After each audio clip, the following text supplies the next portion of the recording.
ಇನ್ನು ರಾಜ್ಯಪಾಲರ ಅಂಗಳದಲ್ಲಿಯೂ ಕೂಡ ಕಾಲ್ತುಳಿತ ಕದನ ಓಡಾಡ್ತಾ ಇದೆ. ಸರ್ಕಾರದ ವಿರುದ್ಧದ ಹೋರಾಟಕ್ಕೆ ಬಿಜೆಪಿ ಸಜ್ಜಾಗಿದೆ.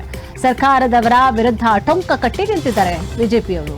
ಅವ್ರಿಗೊಂದು ಅಸ್ತ್ರ ಸಿಕ್ಕಿದೆ. ಈಗ ಹೊಸ ಹೊಸ ಅಸ್ತ್ರಕ್ಕಾಗಿ ಕಾಯ್ತಾ ಇರ್ತಾರೆ. ಅದರ ಜಾಡನ್ನ ಹಿಡಿತಾರೆ ಅವರು. ಎಲ್ಲಿಂದ ಹೇಗೆ ಎಲ್ಲಿಗೆ ಶುರುವಾಯಿತು ಇದು, ಅದರ ಜಾಡ ಹಿಡಿತಾರೆ, ಬಿಡೋದಿಲ್ಲ. ವಿರೋಧ ಪಕ್ಷದ ನಾಯಕರ ಕೆಲಸವೇ ಅದಲ್ವಾ. ಆಡಳಿತ ಪಕ್ಷದಲ್ಲಿ ಏನಾಗ್ತಾ ಇದೆ ಲೋಪದೋಷಗಳನ್ನ ಕಂಡುಹಿಡಿಯುವುದೇ ಬಿಜೆಪಿಯ ಕೆಲಸ ಅಥವಾ ವಿರೋಧ ಪಕ್ಷದ ನಾಯಕರ ಕೆಲಸ ಆಗಿರುತ್ತೆ. ಅದನ್ನ ಸರಿಪಡಿಸುವ, ಕಿವಿ ಹಿಂಡುವ ಕೆಲಸ ವಿರೋಧ ಪಕ್ಷದ ನಾಯಕರದ್ದು.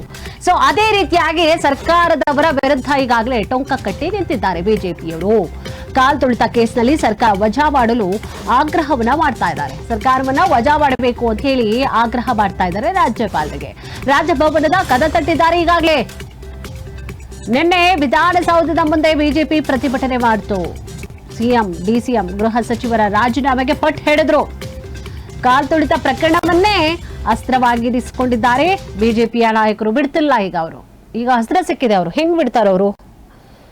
ಸೊ ಹೇಗಾದ್ರೂ ಮಾಡಿ ಮಣಿಸ್ಲೇಬೇಕು ಅಂತ ಕಾಯ್ತಾ ಇದ್ದಾರೆ ಈಗಾಗಲೇ. ಸೊ ರಾಜ್ಯ ಸರ್ಕಾರದ ಒಂದೇ ಒಂದು ಪಾಯಿಂಟ್ ಸಿಕ್ಕಿದ್ರೆ ಸಾಕು ಅಂತ ಕಾಯ್ತಾ ಇದ್ರು ಈಗಾಗಲೇ ವಿರೋಧ ಪಕ್ಷ ನಾಯಕರು. ಸಿಕ್ಕಿದೆ, ಈಗ ದೊಡ್ಡ ಅಸ್ತ್ರ ಸಿಕ್ಕಿದೆ ಅವ್ರಿಗೆ. ಸೊ ಮಣಿಸಬೇಕು ಈಗಾಗಲೇ, ಅವರನ್ನ ಸೋಲಿಸಲೇಬೇಕು ಈಗ, ಅಥವಾ ಅವರನ್ನ ಇಳಿಸಬೇಕು ಅನ್ನುವಂತಹ ಪಣ ತೊಟ್ಟಿರುವಂತಹ ಬಿಜೆಪಿ ನಾಯಕರು ಸಭೆಗಳ ಮೇಲೆ ಸಭೆ, ಅವರು ಈಗಾಗಲೇ ಸುದ್ದಿಗೋಷ್ಠಿಗಳ ಮೇಲೆ ಸುದ್ದಿಗೋಷ್ಠಿ ನಡೆಸ್ತಾ ಇದ್ದಾರೆ, ಪ್ರತಿಭಟನೆ ಮಾಡ್ತಾ ಇದ್ದಾರೆ. ಜೊತೆಗೆ ಸಿಎಂ ಮತ್ತು ಡಿಸಿಎಂ ರಾಜೀನಾಮೆ ಕೊಡಬೇಕು ಅಂತ ಆಗ್ರಹ ಮಾಡ್ತಾ ಇದ್ದಾರೆ. ಇನ್ನು ಸರ್ಕಾರದವರ ವಿರುದ್ಧವಾಗಿ ಟೊಂಕ ಕಟ್ಟಿ ನಿಂತಿದ್ದಾರೆ ಬಿಜೆಪಿಯ ನಾಯಕರು.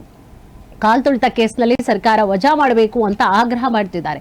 ರಾಜಭವನದ ಕದ ತಟ್ಟಿದ್ದಾರೆ ಪ್ರತಿಪಕ್ಷ ನಾಯಕರು.